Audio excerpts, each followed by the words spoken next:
For July is Disability Pride Month. It's a time to celebrate the achievements, the contributions, and visibility of people with disabilities. FOX32 is a special education teacher and PhD student. She's joining us here in studio this morning. Thanks so much for being here. Welcome in. Welcome in. Good morning. Thank you. So you're going to be competing and training for your first ever Bank of America Chicago Marathon. Are you more excited or nervous about that experience? Ooh, it's a good mix. You know, if you've ever been out there watching people race, the energy, it'll take me the whole way. All of those nerves will go away on race day, I'm sure.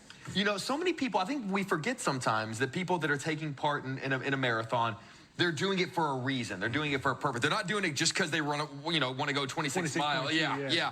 So what does it mean to you to assign a reason? It's such a significant purpose to this run, to the marathon. Oh, great question. Absolutely. I had the dream of always wanting to do all the world majors and wanted to do it with a friend. When my legs started collapsing, I was like, what's that going to look like? How am I going to do it? It's actually one of my students, something that she said to me one day.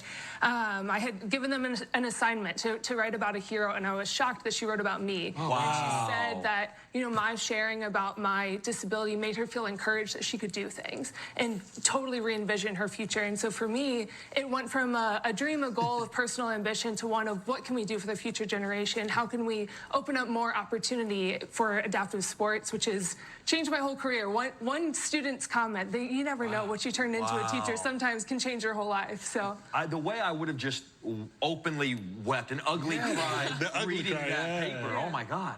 Yeah, so I would imagine it's got to be an incredible experience to be taking on this journey, because it's not really just for yourself. You're also doing it for athletes with disabilities. Absolutely, yeah. So I have an entry for equity from Dare to Try, which is a local nonprofit here focusing on triathlon, but I wouldn't have been able to race without them. This is the chair that I have borrowed from them since day one. When I emailed saying, hey, like, I don't know, can I try this? And they said, come on out to a practice, and this is the chair. So absolutely doing it for people with disabilities, people like me, who have wondered, is there space for me here?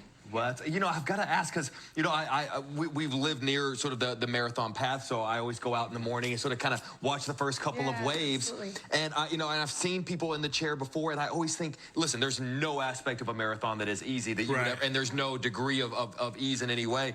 That feels harder. That feels like, I mean, 26 miles in the chair is not an easy thing. You've got to train for it, like anything, right? You know, it comes with its own challenges. We have, these are nice and flat. We push along, so we kind of have an advantage over the people with legs that we've got wheels to help us out a little bit. Wait, can I ask, what are those in your hands? Yeah, here, let me pass you one. Wow.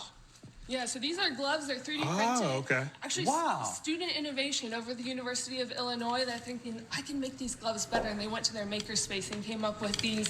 That it's not a squeeze where you think of where... I'm going to put your mic back on, because we want to hear everything you have to say. Clip that back on. Thank you for catching that. I got you. I got you. I don't... Listen, you do the hard stuff. We do the easy stuff. So over at the University of Illinois, these gloves, when you think of an everyday wheelchair where you need to touch the rim a little bit, so for us, we're just pushing, getting that momentum. And it's kind of more of a squeeze than it is a grab. So you get your momentum, the design is nice and aerodynamic. Yeah, you got some advantages of technology with you. Yeah, this is very cool, right? And you're also a high school special education teacher, and you're actually researching adaptive sports. So how would you say that this experience is going to help you relate to your students even more?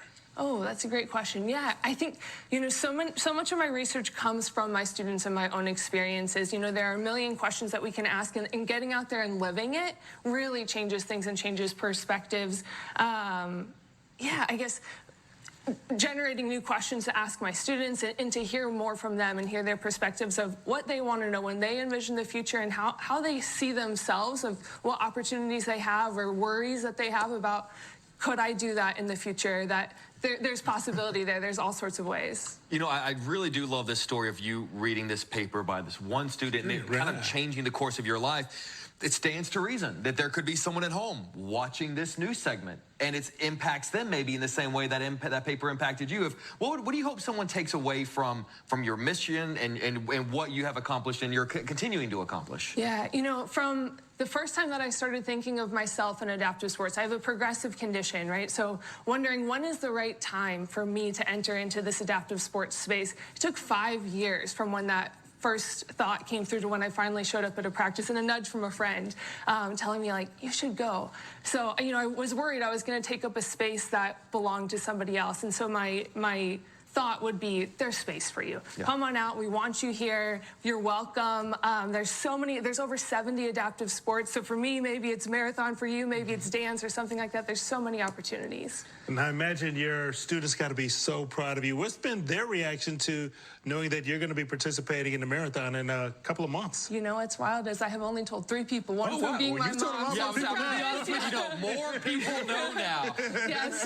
At least 7. Yeah. At least a couple, yeah. Wow. So I guess I'll find out. Oh, wow. Wow. All right. Well, where can people maybe learn more from you? Where would you point people toward to maybe learn a little bit more? So I would be remiss not to mention Dare to Try. I wouldn't have the chair. I wouldn't have the opportunity without them. DareToTry.org. And then I mentioned there's over 70 sports. MoveUnitedSports.org. You can go and find out all sorts of different sports if you want to volunteer, be an athlete, maybe you're a medical professional and do some of the classification. Yeah.